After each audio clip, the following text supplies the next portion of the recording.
Obama makes impassioned plea for clean energy in Argentina.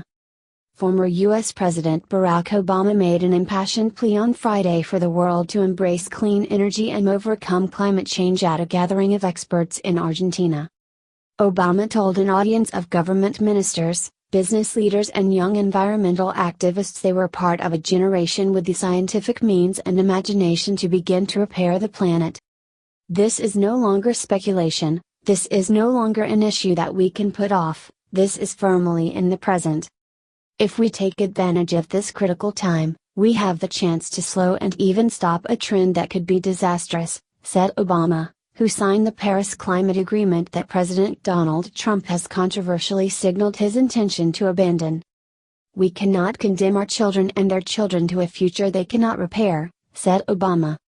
We are the first generation to feel the impact of climate change, but we are also the last generation that can do something about it. Despite pulling out of the Paris deal, he said, the good news is that the United States will hit its targets despite a different approach by the incoming administration. Because so much of what we did is now embedded in our economy and in our culture, because our states and cities, our universities, our largest companies, have made it clear that they will keep pushing forward for the sake of future generations. But Obama also warned the Paris Accord would not solve the climate crisis on its own, and that as technology evolved, more ambitious targets would have to be set.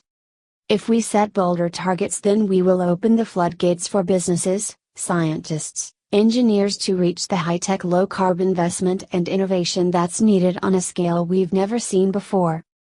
The two-day Green Economy Conference in the central city of Cordoba heard from experts including Nobel Economic Laureate Edmund Phelps that the global fight for clean energy rests with businesses and ordinary people because governments were lagging behind.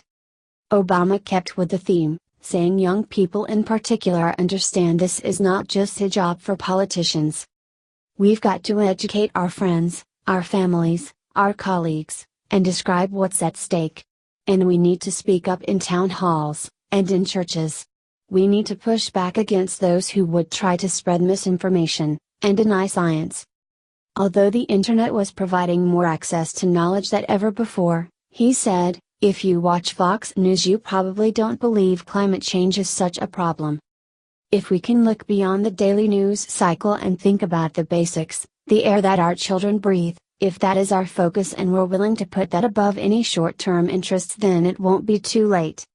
He highlighted how the ocean was rising to threaten Miami, one of the largest cities in the U.S. It's very hard to build a dam around Miami because the water is coming up through the ground. It's porous, that's the reason why even on a sunny day there are parts of Miami now where you'll see a foot of water running down the street.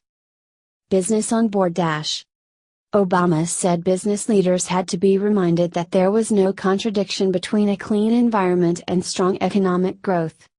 But Phelps also warned against climate change provoking mass hysteria and leading to overregulation, which he said would be an innovation killer.